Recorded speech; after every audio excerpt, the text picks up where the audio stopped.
त्यसमा म मन्त्री भएको बेलामा यो ओल्ड स्कुल म मन्त्री भएकै बेलामा 70 सालमा डाक्टर फयन ओझाको टिमले चाहिँ त्यहाँ स्कुल बनाउने प्लान लिएर आए।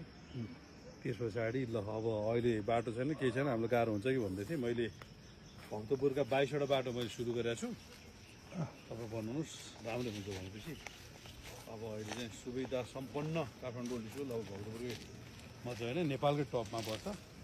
अनि ओल्ड स्कुल बनेसँगै त्यो एरियामा चाहिँ बाटो गयो लिखा नारायण पासीबारा मन्दिर हाम्रो पूर्व डिएसपी गोविन्द कार्कीले आफ्नै पहल गरेर जनताबाट चाहिँ करोडभन्दा बढी चन्दा उठाएर अहिले पासीबारा मन्दिर बनाएको छ।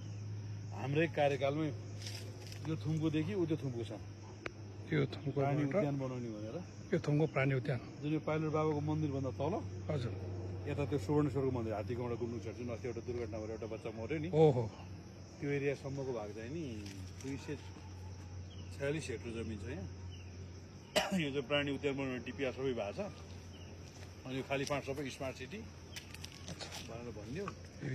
यो यो चाहिँ नि झन्डै 18,000 रुपियाँ यहाँदेखि बालकोटसम्म छ।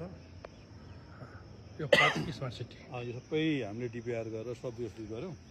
अब यो घन्टे ग्याङले चाहिँ बुझ्या भएर केही पनि छैन। प्लानिङको विरोधी छन् यिनीहरू। प्लानिङ भने चाहिँ यिनीहरूले माफिया आयो कि आयो भन्छन्।